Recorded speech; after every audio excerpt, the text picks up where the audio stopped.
Welcome to the Speak with People podcast, where we believe that healthy communication is the key to unlocking your leadership potential. We are the go-to resource for leaders looking to greatly improve their communication skills, whether it's one-on-one interactions, team settings, public speaking, or digital communication. By improving these skills, leaders can create stronger connections and drive positive change within their organizations. Each and every episode, we sit down with experts from various fields from around the world, just like you're grabbing a coffee with them, to dive into real, practical conversations. Our goal is to help you transform your communication skills so you can lead more effectively, build stronger relationships, and make a lasting impact. So go grab your favorite drink, settle in, and let's learn together. Well, how do you lead when no one seems to trust their leadership or some of their leaders anymore? I've been there. This is something that's facing millions of professionals. Maybe you felt it. You're trying to lead well, but you're fighting against burnout. Let's be honest, there's some broken trust there and maybe some outdated leadership models. Well, on today's episode, I am so excited to be diving into this. Listeners, every fall, we do a series called Lead with People, Not at Them. And this will be a perfect introduction for that series in a couple of months. And so we're going to dive into this leadership crisis. My guest today is William Davis. He's a seasoned leadership expert who has worked with Fortune 100 companies, everywhere from the military, academic institutions, everything in between. He's on a mission to help leaders spot their blind spots, elevate their character, lead with clarity in a world that desperately needs it. And he also knows what it's like to have some warm weather this time of the year. So, William, welcome to the Speak with People podcast. Jason, thank you very much. And I'm going to divert for just a second. Congratulations on your 250th episode. That, my friend, is a huge milestone. So congratulations to you. Shows I should have brought a cake. I guess I should have had one sent to you. Well, thank you very much. I appreciate it. Yeah, we started in August of 2022, Wow. and we wanted to get past 10 because most podcasters stop before 10. Believe it or not, there are hundreds of thousands of podcasts sitting online that didn't make it past 10 episodes. So we're here, 250, and you are our guest for the Well, that's 250th celebration. that's amazing. Congratulations. Thank you for having me on. Absolutely. Well, before we jump into this topic, which I just can't wait, it's such a passion area, and I can't wait to pick your brain with all the different companies that you've been a part of, worked with, consulted. Tell us a bit more about you, who you are, what you do, what's kind of got you to this place. Well, I grew up on a farm in Oklahoma. And so obviously a lot of one-on-one work with dad. And that kind of grounded me in how do you learn, right? It's more of the hands-on experience as opposed to book learning or whatever. But college wasn't an option, so I went to the University of Oklahoma, graduated there from 1987. So I've been around for a while. When I came out of college, I went to work for a bank that went through several mergers and had some really good leaders in that organization, and had some really bad leaders. Mm. And what I tried to do during the course of my career there is kind of pick and choose what I saw worked and what didn't work and apply it. And the biggest thing that I took from it was there is no one answer for every situation. There is no one answer for every person that you deal with. And so Wow. you've got to be very flexible. You've got to be very individually focused, I think, when you're working with people. And so that's what I tried to gain and put into fashion and work through my career. I left the bank and went to a consulting firm and had pretty much the same strategy there. Again, very individually focused, very one-on-one and relationship building, and then left there. Oh gosh, a couple of years ago, and went to work for another company that I didn't like. I just, I told my wife, I said, I'm too old and too set in my ways to deal with some of the nonsense that I see. And so I said, Sure. hey, what do you think about me giving back? You know, we've been really blessed in my career, and I wanted to give back. She's like, I'm all for it. Let's do it. So that's where we ended up, and we've been doing this for about a month and a half. That's fantastic. That's fantastic. Well, what's great about it is you're taking a couple of decades worth of experience, leadership in the field, and going out now and helping Yeah. other organizations and leaders. Absolutely love that. I was just in Tulsa. I don't know how far you were from Tulsa, but A couple hours down the road in okay. Texas. Yeah. Hmm. But it was fascinating. I didn't realize about Tulsa. I was working with the Bank of Oklahoma, and downtown Tulsa has so many smaller skyscrapers that are Yeah. just gorgeous. I mean, they just, Yeah. I was told in the 20s and 30s with the big oil boom, they brought all of this Art Deco out to Oklahoma because, they had all these people moving there for the oil. And you walk into some of the lobbies and it was just the most gorgeous, ornate Oh yeah. ceilings. And it Yeah. was great. Oklahoma City was the same way. Okay. I worked in downtown Oklahoma City for quite a while and went to Tulsa a lot. And I wish you could have seen it back in its heyday, back in the 80s and 90s. I mean, it was just so booming, if you will. Yes. And like you said, the architecture was just gorgeous. A great town to be in. I love that. You said first company you worked for was a bank, and there was a lot of mergers. Boy, majority of my speaking training are for banks and in the investment sides, and it's amazing. Mhm. I was in Queens last year with a branch working with their team, and one of the women had worked there for 32 years, and it was 8 different mergers over those 32 years. She's Mm. like, I just kept, I just, I stopped keeping track of what the bank was called. Yeah, you almost had to there for a period of time. I mean, between 2000, well, no, actually 1998 through 2011, I worked on 10 different mergers and Wow. acquisitions, ones that we did, right? Of course, I had been a part of three up to that point, but then going forward, I was a part of 10 more that we had purchased. So, yeah, it was an amazing time back then, and it was certainly no lack of busy work or travel associated with it. Yes. Well, so you have a pretty great seat, especially with your experience throughout the years. Let me just kind of go right at it. Do you see that there is, or is there a coming leadership crisis in America? I mean, just with where our leadership is with, our professional workplaces. I think there already is, and Mm. that's reinforced by a poll that was done back in November 2023 by U.S. News and World Report, Harris poll. 78% of the respondents said that we had a leadership crisis in America. And if you talk to Fortune 500 CEOs, every year when they do their employee surveys, leadership is always one of the lower numbers in a majority of the organizations. And Wow. so I think it's something also that is not addressed. I'm not sure if we don't know how to address it. I don't know if it's something that we don't think is real that needs to be addressed. But perception is reality, Hmm. right? And so when you have 78% people say that we have a leadership crisis, then something needs to be done, at least to change the perception. Wow. Wow. That's yeah.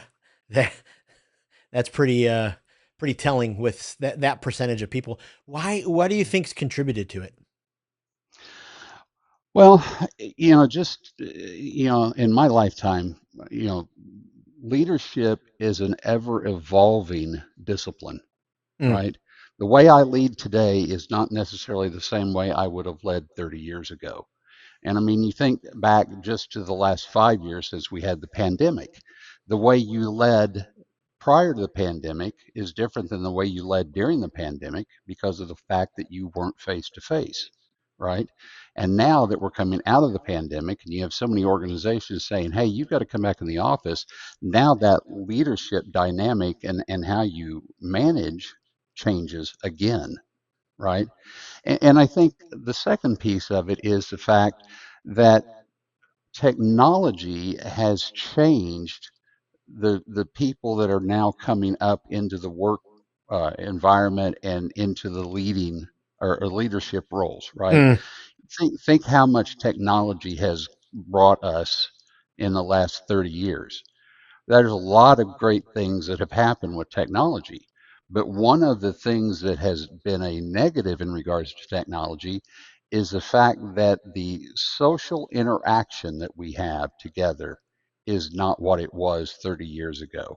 Just for example, you go to a restaurant, you see a family sitting at a table, mom and dad are sitting there. If they're not on their phone, they may be talking, but then what are the kids doing?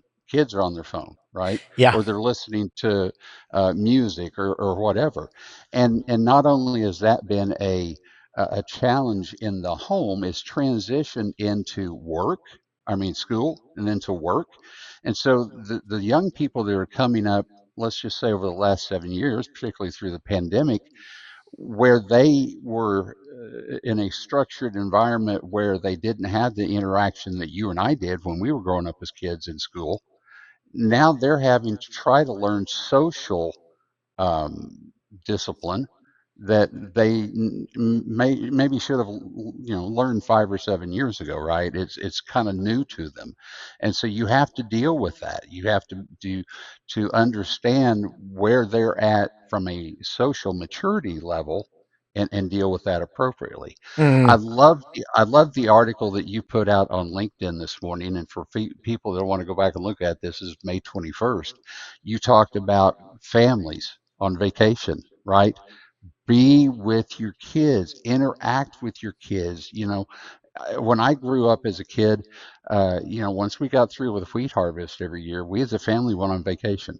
We went 2 weeks, right? Wow. And this is back in the 60s, 70s. So then there was no technology there, right?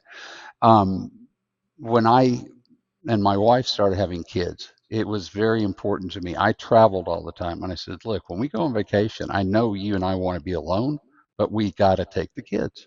Yep. It's important to them. We've Wow. got to have them with us." And I'm not blaming parents, and so I don't want anybody to take me wrong, but they've got to understand there is a um, genesis of a child's maturity in social interaction that has to start at home. Because if it doesn't start at home, they're really behind the eight ball and Yep. really behind the curve when they get out in the world. Oh, boy, that's so powerful. Don't even get me started. For years, I spoke in public schools. I was an assembly speaker, and I did assemblies on bullying and kindness. And, Yeah. sometimes parents would I would do parent seminars, and they would talk to me, especially if their teenager was bullying or mistreating somebody else. And they're like, what Yeah. do I do? And I said, well, go Yeah. back in time when they were 2, 3, 4, 5, 8, and make sure you take every opportunity as you can to know that how important it is for them to treat each other with respect and kindness. Yeah. And you model Yeah. that, model it as a parent, Yeah. speak that into them. I mean, it's just so important to be able to do That's that. exactly right. Yeah, Yeah. Yeah. it's just crazy. So you talk a lot about the DNA of leadership. I mean, such a big word. We have all these kind of definitions out there. Obviously, a lot of people know the Mhm. famous John Maxwell, leadership is influence. Yeah. When you think of the DNA of leadership, what are the kind of some of the core characteristics that define great leaders today? Well, to me, I start with you have to want to be a leader. If you don't want to be a leader, you're not going to be a good leader. And because leadership, and I wrote this in my first book, leadership is different than managing, and it's not even in the same hemisphere as people who think they're a boss, right? Wow. Leadership is about self awareness and the fact that you are putting others in front of yourself, right? You are there to nurture, teach, bring along, help your team succeed. And so if you don't want to be that way, if everything's about me, I'm not going to be a good leader. And so you've got to, I think you have to first understand what it is that leadership is. It's not you, it's them. And you have to decide that I want to be that, right? I want to make that difference in people's lives. Wow. Wow. I mean, that's just amazing. I mean, right there, that's probably speaks to why why there's a leadership crisis because Yeah. uh and when I was young in my younger years, obviously I had a bit of an ego complex and, Oh, yeah. wanted Yeah. people to know about me and wanted to be Yep. out in charge. Yep. And it really Yep. took a while, to get to that place where I realized exactly what you were saying, is that what kind of leads to some blind spots, for leaders and organizations? What are some of the blind spots that you see time and time again, in leaders and especially in organizations? Yeah, I think that's obviously the first one, right? Is Mm, you put people in positions maybe because of a circumstance. A crisis has come up, and I got to have somebody lead, right? So you put them in that spot, and it may be successful, but now we push them forward and say, okay, now you're a leader, you're going to do that. They may not want that. They may want to be the worker bee. They may want to be the contributor, right? So I think again, that's part of it. We put people in positions without asking them, do you mm, want to be a leader, right? yep. I think the second thing is you've got to understand your team is not your competition, right? And this goes back to your point about you know, I and early in my career, my ego was such that everything was a competition, right? I had to be better than everybody. I had to be the leading, face or whatever to what was going on. And what I needed to realize was the people around me were not my competition, right? They completed what I was trying to do, right? And so I always have tried to live with the mantra: we win together, we lose together. Mm, And I equate it to being on a football team. You have the goal of winning the game, but there's another goal that goes along with that: is you want everybody on your team to succeed. You don't want anybody to get hurt. You don't want anybody to get left behind. yep. And so that's part of that process that you're trying to um, negotiate as you go through with your team. Then I think the third thing is uh, we have too many people who are not building one-on-one relationships, right? Ooh, You look at it from a perspective of, I'm going to walk in and I'm going to say I'm the leader, and people are going to follow me. Well, that's not going to happen. You have to build the one-on-one relationships so that you build a trust, not just with the team, but you build a trust with each individual member. And again, I go back and equate this to marriage.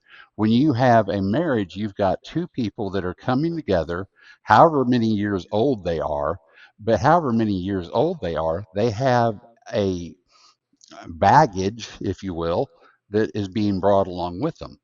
And so now you're trying to marry that together and make it work in a cohesive, smooth, and great manner. Well, you're doing the same thing in a team. Whereas marriage is just one on one. In a team, it may be 5, 10, 15, 20. You're trying to navigate that whole dynamic yep. to not only have the right relationship with your people, but then help them have the right relationship with each other. Then I think the other thing is that you have to make sure that you don't start having favorites, right? There are going to be stronger people on your team, and there are going to be people that outperform others. But you've still got to make sure you understand you're developing the whole team. You're not trying to, again, Wow. leave anybody behind. And I think that's again something that is a real challenge, because I don't think corporate leaders have the patience these days to wait for somebody to develop or to Right. do the work to help somebody to develop. And Right. then the fifth one is leading with empathy, not with ego, Mm, right? You and I are humans. You and I have challenges. We have um, problems that we deal with. We have desires. We have goals, but so does everybody else. And I need to be empathetic to the fact there are people that are going to have good days and they're going to have bad days. And I need to be stable in my relationship with them to where I help them get through both, and that they can then come out on the other side, and continue to be productive and do what they want to do and still contribute. wow. Wow. What, why do you think it is?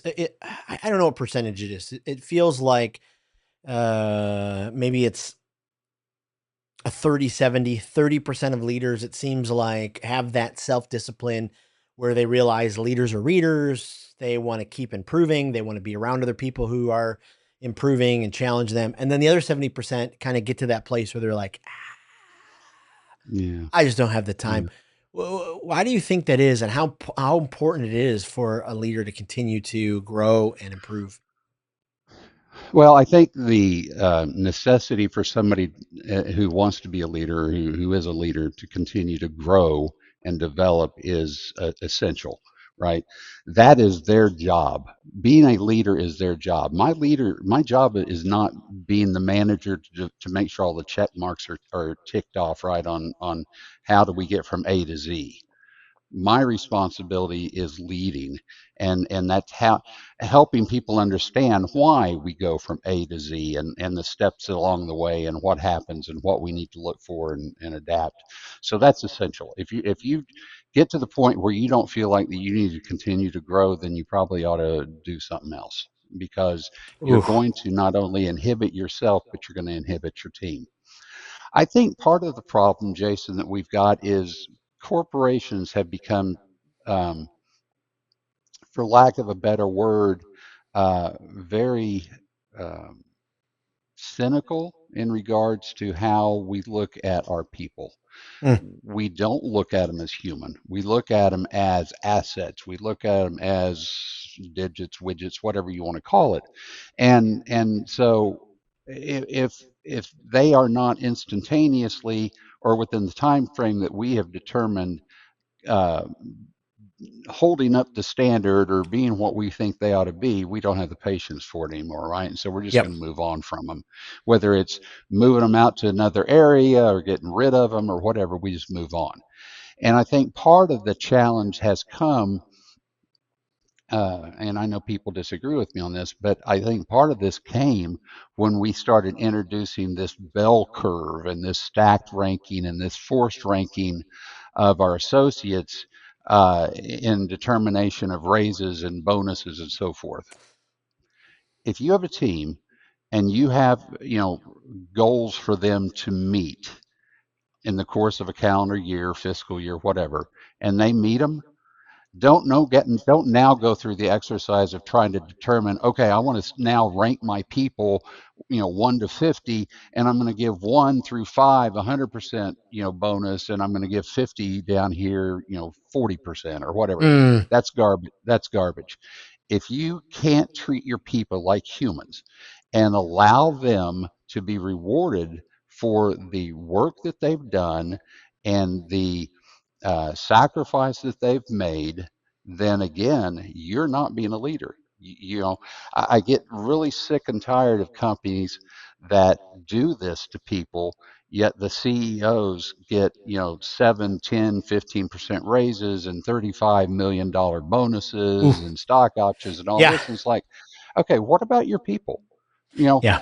if we look at it from an economic perspective, cost of living has gone up 5, 6, 7, 8%, and you're giving your people 1 and 2% increases. You have now introduced a dynamic Yep. that is now putting another burden on them. I have to try to figure out how do I make up that difference, right? Because things cost me more now than they did, and I'm not getting the money from my work to Yeah. keep up.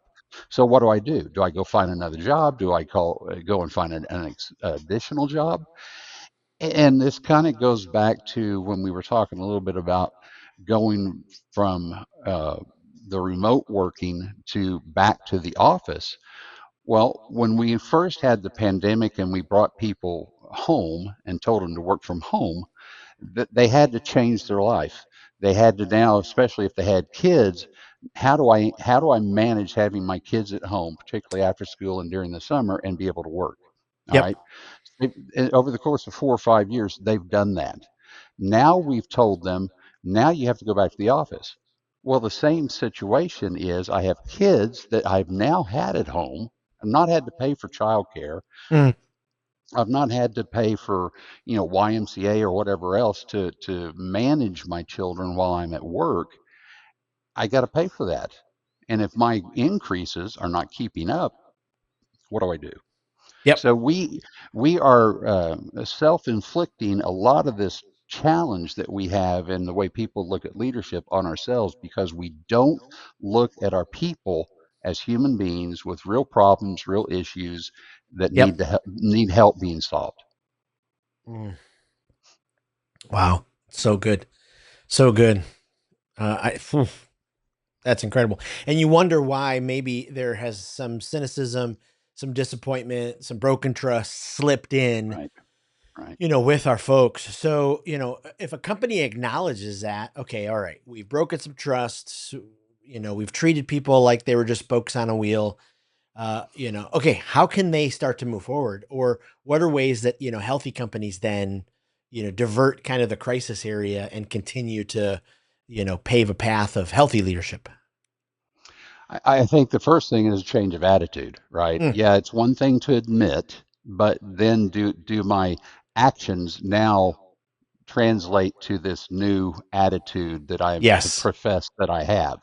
And money is not the only answer. Yeah, money's great and it's going to be very helpful to a lot of people, but flexibility, particularly in this day and age for Yeah. people, is huge. If we go back and talk about people that have challenges and situations in their life that have to be dealt with, I, as a leader, have to be able to be flexible to help them get through Yep. it, right? It may be as simple as, you know what, just work at home today. You don't need the noise of the office and all that to be distracting. You just work at home today. Or, heaven forbid, why don't you take a couple of days off Mm, and I'll cover for you, right? And I don't know if you have seen this, but one of the things that I have really noticed in the last 15 years or so, and it's very subtle, is we have transitioned from letting people have vacation and giving them a bucket of sick time to now we've got a just, oh, it's PTO, right? Take it as you need it.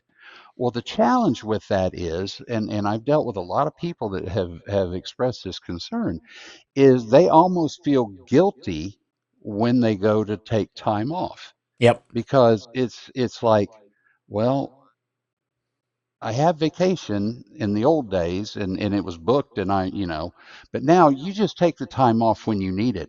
Yep. Oh, okay, I need tomorrow off. Well, tomorrow's not convenient, Yep. right? And so that we've got to get back to a point of helping people understand if you've been here 5 years and our policy was 3 years or 3 weeks of vacation, 10 years 4 weeks, 15 years 5 weeks, we may not go back to that policy, but we've got to help people understand everybody is going to be looked at based upon their contributions and rewarded for longevity, right? If Because if I've been there 15 years, I've obviously been doing something right, Yeah. and I've obviously contributed. So don't tell me I have PTO and then Grinch if I want to take 3 weeks off. Wow. Wow. Right. Whew. Absolutely. What do you think as you kind of look forward? I mean, it's just crazy how things are advancing so fast.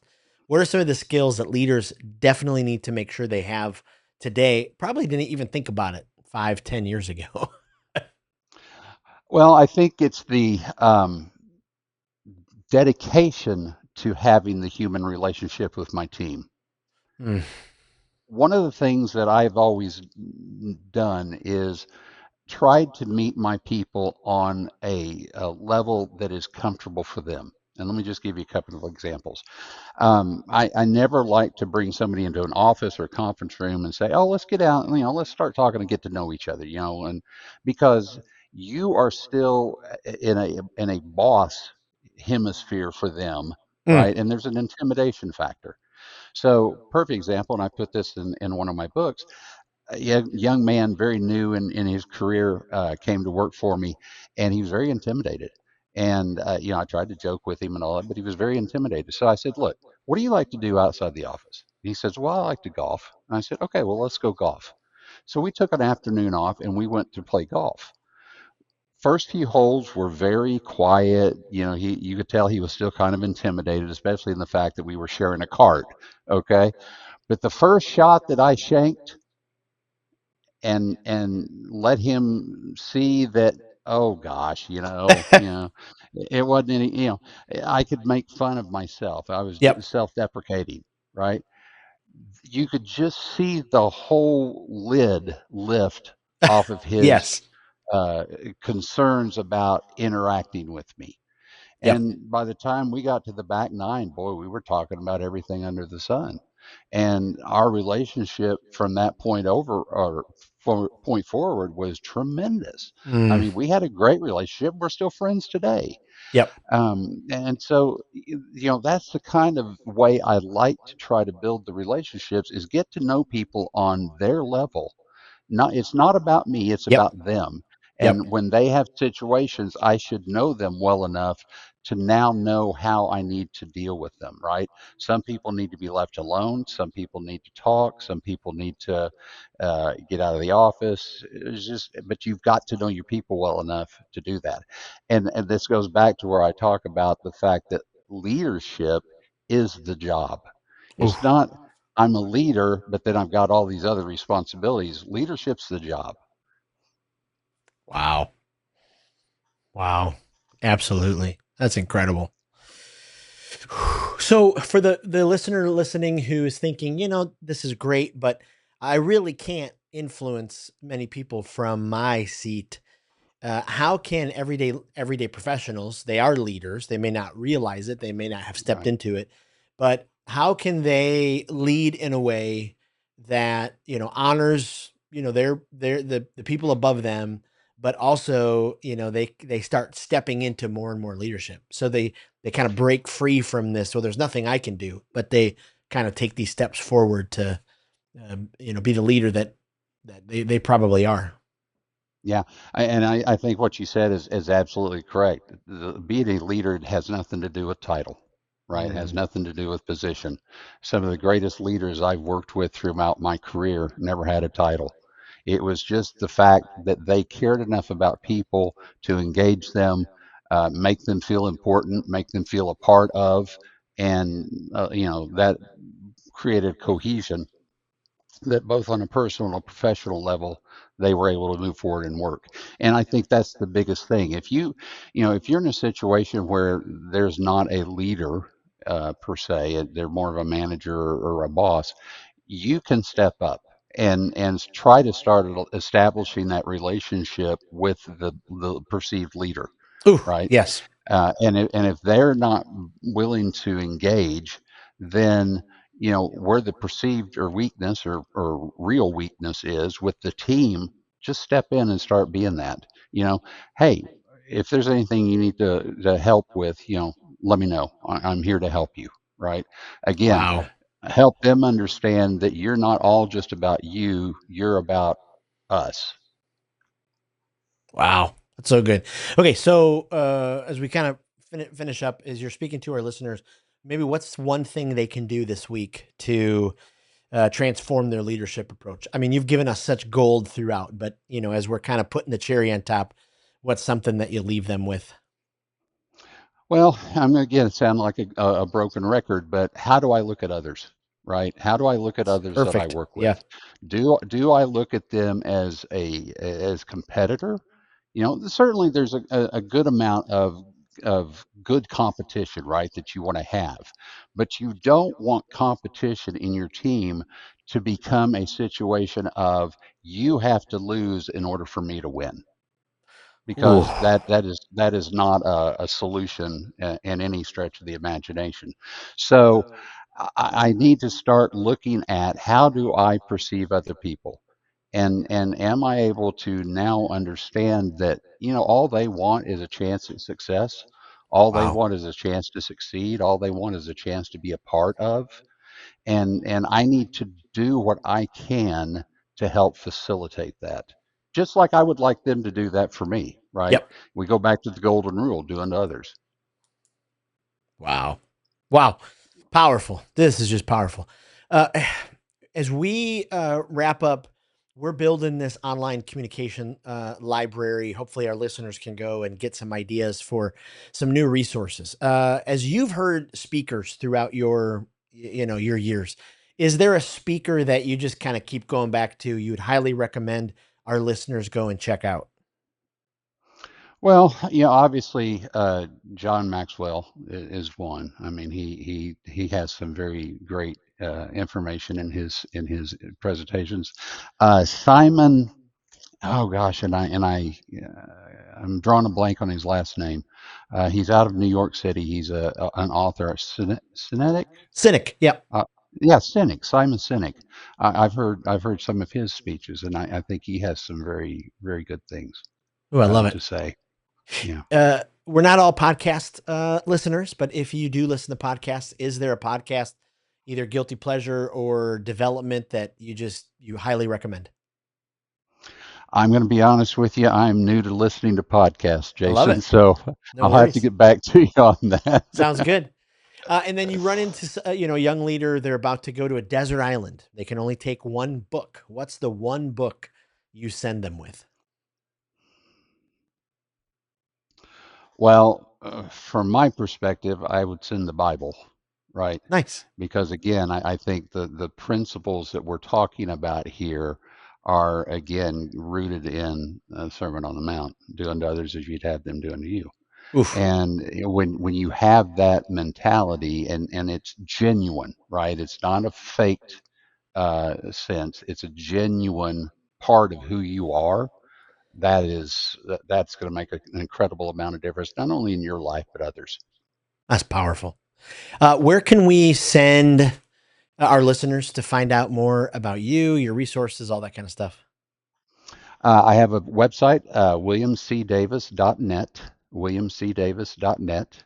I'm also on LinkedIn, William Davis, and I have just completed my second book. It's not out on Amazon yet, but I have one book that's called How to Lead Without Just Managing. It's out in both Kindle and paperback. And then this new book that will be out by the end of the month is called Building Genuine Relationships, How Leaders Connect. Wow. Amazing. We'll make sure we put those in the speakers group on Facebook, in our Speak with Your Client group on LinkedIn, and we'll put in our email and make sure we put it in the show notes. William, this has been incredible. Thank you for sharing so openly. You're so generous with your wisdom, and really appreciate you helping us become better, stronger leaders. Thank you again for being on the podcast. And Jason, I'm honored to be here. I really appreciate the work that you do, and thanks for having me. Thanks for tuning in to today's episode of the Speak with People podcast. It means the world to us when you share this episode. Thanks for liking, subscribing, or following the podcast. That really does help the podcast get into more ears and into more leaders listening. Also, don't forget, we have 2 exciting resources for you. The first is go to Facebook and join the speakers group. This is a community designed for leaders who want to grow their communication skills. Also, go to speakwithpeople.com/skills library to access the Communication Skills Library. It is an online resource chock filled with resources that will inspire you and transform you and grow your communication skills. Thanks again for being a part of the listening community. We cannot wait for the next episode.